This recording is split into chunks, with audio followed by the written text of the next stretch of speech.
வாக்களிக்க வேண்டும் என்பதை முடிவு செய்வதற்கு முன்னால் இந்த நாட்டிலே ஆட்சிக்கு யார் வந்துவிடக்கூடாது என்பதிலே நாம் தெளிவாக இருக்க வேண்டும். நாம் போடக்கூடிய ஒவ்வொரு ஓட்டும் அது பாஜகவிற்கோ தாமரைக்கோ சென்று விடக்கூடாது என்பதிலே நாம் தெளிவாக இருக்க வேண்டும். நீங்கள் இரட்டை இலைக்கு போடக்கூடிய ஓட்டு அது பாஜகவுக்கும் தாமரைக்கும் போடக்கூடிய ஓட்டு. நீங்கள் மாம்பழத்திற்கு போடக்கூடிய ஓட்டு அது பாஜகவிற்கும் தாமரைக்கும் போடக்கூடிய ஓட்டு.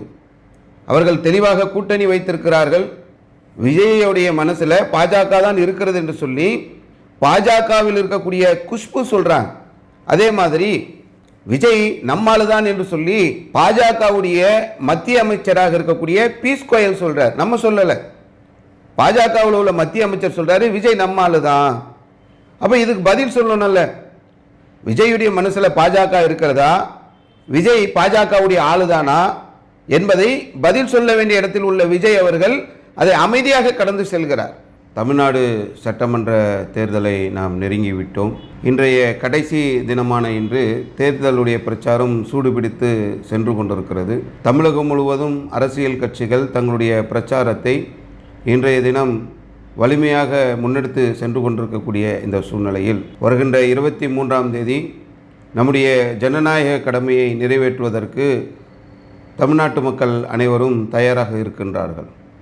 இந்த நேரத்திலே ஜனநாயக கடமையை நிறைவேற்றுவதற்கு அனைத்து இஸ்லாமியர்களும் முன்வர வேண்டும். யாரும் வாக்களிக்காமல் தங்களுடைய இல்லங்களில் இருந்துவிடக்கூடாது என்பதை இந்த நேரத்திலே நாம் வலியுறுத்தி கேட்டுக்கொள்வதோடு, இந்த தேர்தலிலே ஒவ்வொருவரும் யாருக்கு வாக்களிக்க வேண்டும் என்பதை அவரவர்கள் உரிமையின் அடிப்படையிலே நாம் முடிவு செய்து கொள்வோம். ஆனால் பொதுவாக வரக்கூடிய இந்த தேர்தல் என்பது எப்படிப்பட்ட சூழ்நிலையில் இந்த தேர்தல் நடைபெறுகிறது, குறிப்பாக ஜனநாயகத்திற்கும் மதவாதத்திற்குமான தேர்தலாக இந்த தேர்தல் தற்போது பேசப்படுகின்றது. யாரெல்லாம் ஜனநாயகத்திற்கு வாக்களிக்க வேண்டும், யாரெல்லாம் மதவாதத்திற்கு வாக்களிக்க வேண்டும் என்று முடிவு செய்திருக்கின்றோமோ அவர்கள் தெளிவாக ஒன்றை விளங்கிக் கொள்ள வேண்டும். பாஜக என்று சொல்லக்கூடிய ஒரு மத வெறுப்பை ஊட்டக்கூடிய ஒரு கட்சி ஆட்சி கட்டிலில் அமர்ந்து விட்டது என்று சொன்னால் அந்த தேசத்திலே, அந்த நாட்டிலே அமைதியின்மை நிலவும், ஏழ்மை தலைவிரித்தாடும், கலவரங்கள் அதிகமாகும் என்பது பல மாநிலங்களிலே நாம் தொடர்ச்சியாக பார்த்து கொண்டே வருகின்றோம். அதேபோன்று தமிழகத்தை கலவரக்காடாக மாற்ற வேண்டும் என்பதற்காகத்தான் பல்வேறு சதித்திட்டங்களோடு ஆட்சி பீடத்திலே அமர வேண்டும் என்பதற்காக இங்கே இருக்கக்கூடிய சில அரசியல் கட்சிகளை விலைபேசி அவர்களை மிரட்டி அவர்களை பணிய வைத்து தற்போது களத்திலே மதவாத கட்சிகளும் ஜனநாயக கட்சிகளும் நேரடியாக மோதக்கூடிய ஒரு நிலை ஏற்பட்டிருக்கிறது. நாம் யாருக்கு வாக்களிக்க வேண்டும் என்பதை முடிவு செய்வதற்கு முன்னால் இந்த நாட்டிலே ஆட்சிக்கு யார் வந்துவிடக்கூடாது என்பதிலே நாம் தெளிவாக இருக்க வேண்டும். நாம் போடக்கூடிய ஒவ்வொரு ஓட்டும் அது பாஜகவிற்கோ தாமரைக்கோ சென்று விடக்கூடாது என்பதிலே நாம் தெளிவாக இருக்க வேண்டும். நீங்கள் இரட்டை இலைக்கு போடக்கூடிய ஓட்டு அது பாஜகவுக்கும் தாமரைக்கும் போடக்கூடிய ஓட்டு. நீங்கள் மாம்பழத்திற்கு போடக்கூடிய ஓட்டு அது பாஜகவிற்கும் தாமரைக்கும் போடக்கூடிய ஓட்டு. அவர்கள் தெளிவாக கூட்டணி வைத்திருக்கிறார்கள்.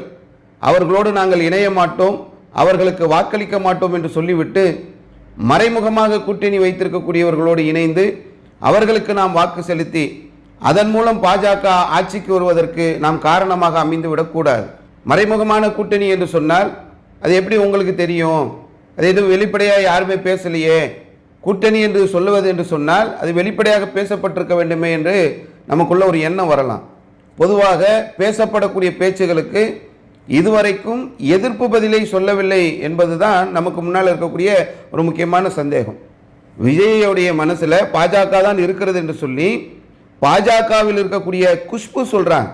அதே மாதிரி விஜய் நம்மால்தான் என்று சொல்லி பாஜகவுடைய மத்திய அமைச்சராக இருக்கக்கூடிய பீஸ் கோயல் சொல்றார். நம்ம சொல்லல, பாஜகவில் உள்ள மத்திய அமைச்சர் சொல்றாரு விஜய் நம்மால்தான்.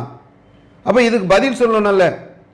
விஜயுடைய மனசுல பாஜக இருக்கிறதா, விஜய் பாஜகவுடைய ஆளுதானா என்பதை பதில் சொல்ல வேண்டிய இடத்தில் உள்ள விஜய் அவர்கள் அதை அமைதியாக கடந்து செல்கிறார். ஒன்றிய இணை அமைச்சராக இருக்கக்கூடிய ராம்தாஸ் அத்வாலே சொல்கிறார், தேர்தலுக்கு பிறகு இங்கே தொங்கு சட்டமன்றம் அமையக்கூடிய ஒரு சூழல் வந்தது என்று சொன்னால் நாங்கள் தாவேகா தலைவர் விஜயோடு பேச்சுவார்த்தை நடத்துவோம் என்று சொல்கிறார். அப்போ மறைமுகமாக ஒரு கூட்டணி வைத்திருக்கிறார்கள் என்பதை வெளிப்படையாக தெரியக்கூடிய அளவிற்கு அவருடைய ஒவ்வொரு செயல்பாடுகளையும் நம்ம தொடர்ச்சியாக பார்க்கணும். இந்த சமுதாயத்தில், இந்த நாட்டில் தமிழக மக்கள் பாதிக்கப்படுகிறார்கள், அதுக்கு எதுவும் அவர் குரல் கொடுக்குற மாதிரி தெரியல. பட்ஜெட் வருகிறது, அதற்கு எதிராக அவர் எதுவும் குரல் கொடுத்த மாதிரி தெரியல. சிறுபான்மை சமுதாய மக்கள் பாதிக்கப்படுகிறார்கள், அதற்காக அவர் குரல் கொடுத்த மாதிரி தெரியல. பட்டியலின மக்கள் பாதிக்கப்படுகிறார்கள், அதற்காக அவர் குரல் கொடுத்த மாதிரி தெரியல. அவர் சார்ந்திருக்கக்கூடிய கிறிஸ்தவ சமுதாயத்தை சார்ந்தவர்கள் பாதிக்கப்பட்ட போது கூட அதற்காக அவர் குரல் கொடுக்கிற மாதிரி தெரியல. அவருடைய சமுதாயத்திற்கு கூட குரல் கொடுக்காத ஒரு சூழ்நிலையில் இவர் எப்படி மொத்த மக்களையும் காப்பாற்றுவார், மொத்த மக்களுக்காக குரல் கொடுப்பார் என்று எதிர்பார்க்க முடியும்? கிறிஸ்துவ மக்கள் கிறிஸ்துமஸ் நேரத்தில் கடுமையாக தாக்கப்படுறாங்க, கடுமையான முறையில் நெருக்கடிக்குள்ளாக்கப்பட்டார்கள். எந்த பேச்சும் எந்த வார்த்தையும் சொல்லலை. FRCA என்று சொல்லக்கூடிய ஒரு சட்ட திருத்தத்தை ஒன்றிய அரசு கொண்டு வருகிறது, அதற்கு எதிராகவும் இவர் எந்த கருத்தையும் சொல்லலை. சிறுபான்மை சமுதாய மக்கள் பாதிக்கப்படுகின்ற போது அமைதியாக கடந்து செல்கிறார். இஸ்லாமியர்கள் இந்த தமிழகத்திலே அண்ணன் தம்பிகளாக பழகி கொண்டிருக்கக்கூடிய இந்த தேசத்திலே இங்கு கலவரத்தை உண்டாக்க வேண்டும் என்று சங்கிகள் திட்டமிடக்கூடிய ஒரு சூழ்நிலையை ஏற்படுத்துகின்றார்கள். அதற்கு திருப்பரங்குன்றத்தை ஒரு காரணமாக எடுத்து அங்க கலவரத்தை ஏற்படுத்த முயற்சி பண்றாங்க. அதற்கு சங்கிகள் பெரிய அளவுக்கு பேச்சுக்களை தொடரக்கூடிய அந்த சூழ்நிலையில தாவேகாவுடைய தலைவராக இருக்கக்கூடிய விஜய் என்ன வார்த்தையை சொன்னாரு, அதற்காக எந்த கண்டனத்தை பதிவு செய்தார்? அப்போ இவர் பாஜகவிற்கு எதிராக இதுவரைக்கும் எதையும் பேசவும் இல்லை. பாஜக காரங்க சொல்றாங்க விஜய் எங்கால தான், விஜய் மனசுல பாஜக தான் இருக்கு, தேர்தலுக்கு பிறகு பாஜக அவரோடு கூட்டு வைக்கும் என்றெல்லாம் வெளிப்படையா பேசுறாங்க. இவர் அதையும் மறுக்கல. பாஜகவை எதிர்த்தும் இங்கே தமிழகத்தில் அவர் அரசியல் செய்யவில்லை என்பதை பார்க்கிறோம். மற்றவங்களுக்கு குரல் கொடுக்கறது இருக்கட்டும், சிறுபான்மை சமுதாய மக்கள் பாதிக்கப்படுறாங்க, இஸ்லாமியர்கள் பாதிக்கப்படுறாங்க, கிறிஸ்தவர்கள் பாதிக்கப்படுறாங்க, பட்டியலின மக்கள் பாதிக்கப்படுறாங்க. இவர்களுக்கெல்லாம் குரல் கொடுக்காத விஜய் அவருக்காக குரல் கொடுத்துக்கிட்டாரா? ஜனநாயகன் படம் என்று சொல்லி அவருடைய படம் சென்சார் போர்டுனால தடை செய்யப்படுகிறது. இது குறித்து எங்கேயாவது ஒரு கருத்து பேசினாரா? தனக்கு கூட குரல் கொடுப்பதற்கு பிஜேபியை பார்த்து பயப்படக்கூடிய அவர், ஒரு சமுதாயத்திற்கு ஒரு குரல் கொடுப்பதற்காக பிஜேபியை பார்த்து பயப்படக்கூடிய அவர் எப்படி நாளைக்கு மட்டும் அவர் பிஜேபி எதிர்த்து பேசிடுவாரு? அப்ப பிஜேபியோடு அவர் கள்ள உறவு வைத்திருக்கிறார் என்று வெளிப்படையாக ஒரு சிலர் குற்றம் சுமத்துகிறார்கள். பாஜகவை சார்ந்தவர்களே அவர் எங்கால தான் சொல்லி பேசுறாங்க, அவர் மனசுல நாங்க தான் இருக்கிறோம்னு சொல்லி சொல்றாங்க. இதையாவது மறுத்து பேசணும்ல, எதற்கும் மறுப்பு தெரிவிக்காமல் அவர் இருந்து கொண்டிருக்கிறார். அவன் பிஜேபி ஆட்சிக்கு வந்துவிடக்கூடாது என்று சொன்னால், அவன் பிஜேபி ஆட்சிக்கு வருவதற்கு யார் அவருக்கு உறுதுணையாக இருப்பார்களோ அவர்களுக்கு எதிராக வாக்களிக்க வேண்டிய ஒரு நிலை இருக்கிறது. பிஜேபியோடு கூட்டணி வைத்தவர்களுக்கும் பிஜேபியோடு மறைமுகமாக கூட்டணி வைத்திருக்கக்கூடியவர்களுக்கும் வாக்களித்தால் அது பிஜேபிக்கு அளிக்கக்கூடிய வாக்கு என்பதை வாக்காளர்கள் முதல்ல நம்ம விளங்கி கொள்ள வேண்டும். அப்ப பிஜேபி வந்துடும் பயந்து இங்க இருக்கக்கூடிய மற்ற ஆட்சியாளர்கள் எல்லாம் எதை செஞ்சாலும் கண்டுக்காம இருக்கலாமா? அவங்க செய்யறதெல்லாம் நியாயமா போயிருமா? அரசியல் தலைவர்களை பொறுத்தவரையிலும் எந்த அரசியல் கட்சி தலைவர்களாக இருந்தாலும் அவர்கள் அரசியல் தலைவர்கள் என்ற ஒரே நிலையில தான் நம்ம பார்ப்போம். அது எந்த மாற்று கருத்தும் கிடையாது. எந்த சமுதாயத்திற்கு எந்த அரசியல் கட்சி தலைவர்களாக இருந்தாலும் அவங்க சமுதாயத்திற்கு தீங்கிழைத்திருக்கிறார்கள், கேடு விளைவித்திருக்கிறார்கள் என்பதுல நமக்கு எந்த மாற்று கருத்தும் கிடையாது. இந்த தேர்தல் என்ன, எந்த கட்சியாக இருந்தாலும் இந்த மக்களுக்கு எதிராக அநியாயங்களையும் அக்கிரமங்களையும் அரங்கேற்றுகிறார்கள் என்று சொன்னால், அவர்களுக்கு தரக்கூடிய உரிமைகளை தர மறுத்தார்கள் என்று சொன்னால் அதற்காக களம் இறங்கி போராட நம்ம தயாராக இருக்கிறோம். ஆனால் இந்த தேர்தல் என்பது மதவாத கட்சி பாஜகவிற்கும் ஜனநாயகத்திற்குமான தேர்தல். இதை நம்ம முதல்ல புரிந்து கொள்ள வேண்டும். நம்ம வாக்களிப்பதற்கு செல்வதற்கு முன்னால் பாஜக ஆட்சி கட்டிலில் அமர்ந்து விட்டால் என்ன நடக்கும்? ஒரு சிம்பிளா ஒரு விஷயத்தை புரிஞ்சுக்கங்க. பாஜகவுடைய அரசியல் காய்நகர்த்தல் இருக்குல்ல, அது ஒரு பெரிய நீண்ட விஷயங்கள். அதை பாடம் நடத்தி பல நேரங்களில் நம்ம புரிய வச்சிருக்கிறோம். அவர்கள் எப்படியெல்லாம் கடந்த காலங்களில் ஒவ்வொரு மாநிலத்துடைய ஆட்சிக்குள்ள வந்தாங்க, ஒவ்வொரு மக்களையும் எவ்வளவு விலை கொடுத்து வாங்கினாங்க, குதிரை பேரம் பேசப்பட்டதுடைய விளைவு என்ன, ஒவ்வொரு அரசியல் கட்சிக்குள்ள எப்படி உள்ளே நுழைந்தார்கள், இடியை வைத்து சிபிஐ வைத்து எப்படி மிரட்டினாங்க, ஒவ்வொரு மாநில கட்சிகளையும் எப்படி கபலீகரம் செய்தார்கள், அந்த மாநில கட்சிகளை எப்படி துண்டு துண்டா உடைத்தார்கள் என்ற ஒரு நீண்ட நெடிய விஷயங்களை எல்லாம் நம்ம முன்காலத்தில் சொல்லி இருக்கிறோம். அதே வேலையை தான் இப்ப தமிழகத்தில் செய்ய வராங்க. டெல்லியில ஒரு பெரிய கலவரத்தை சமீபத்தில் ஏற்படுத்தினாங்க. ஏற்படுத்தியதற்கு பிறகு பாஜக இப்ப அங்க ஆட்சியில் இருக்கிறது. அப்போ மக்களுக்கு மத்தியில் ஒரு கலவரத்தை ஏற்படுத்தி கலவரத்தின் மூலமாக ஆட்சி கட்டிலில் அமர வேண்டும் என்ற ஒரு தீய எண்ணம் கொண்டவர்கள் தான் இந்த பாஜகவினர். பாஜக ஆட்சிக்கு வந்தால் நாடு நல்லா இருக்காது, அது முதல் விஷயம். எந்த ஒரு திட்டத்தையும் செய்ய மாட்டாங்க. இப்போ இந்தியாவை பொறுத்தவரையிலும் வறுமை கோட்டுக்கு கீழே போயிருச்சு, மகிழ்ச்சி குறியீட்டில் இந்தியா இல்லை, இந்தியாவில் உள்ள வேலை வாய்ப்புகள் எல்லாம் இல்லாமல் இளைஞர்கள் திண்டாடி கொண்டு இருக்கிறாங்க, பொருளாதாரம் மந்த நிலை அடைஞ்சிருச்சு, விலைவேசி தாறுமாறா ஏறிட்டு இருக்கிறது, பெண்களுக்கு பாதுகாப்பு இல்லை. இப்படி நிறைய நம்ம பாஜக ஆட்சிக்கு வந்தா நாடு நாசமா போன்றதுக்கு நிறைய சொல்லலாம். குறிப்பாக இஸ்லாமிய சமுதாய மக்களை குறிவைப்பார்கள், சிறுபான்மை சமுதாய மக்களை குறிவைப்பாங்க. எங்கெல்லாம் சிறுபான்மை மக்கள் இருக்கிறாங்களோ அதெல்லாம் குறி வச்சு அடிப்பாங்க. இப்போ மணிப்பூர் எவ்வளவு பெரிய நாசகரம் பண்ணாங்க. மணிப்பூரை பாஜக ஒரு இடத்துல போய் ஆட்சிக்கு அமர்ந்து விட்டது என்று சொன்னால் அந்த மாநிலத்தை நாசம் பண்ணுவாங்கிறதுக்கு மணிப்பூர் ஒரு சாட்சி. நீண்ட நெடிய நாட்கள் அங்கே கலவரம் வெடிக்குது. ஒரு அதிகாரம் உள்ள ஒரு நாடு, ஒரு இராணுவ பலம் உள்ள ஒரு நாடு, அதை அடக்கி இருக்க முடியும், அதை கண்ட்ரோலில் கொண்டு வந்திருக்க முடியும். ஆனால் இவங்களுக்கு கலவரம் வரணும், மத மோதல் ஏற்படணும் என்பது தான் இவங்களுடைய திட்டமே. அப்போ மணிப்பூரில் நாசம் பண்ணாங்க. ஒரு பெண்ணை நிர்வாணமாக அழைச்சிட்டு போகிறாங்க. உலக அரங்கில் இந்தியர்களை பார்த்து காரி துப்பணும்.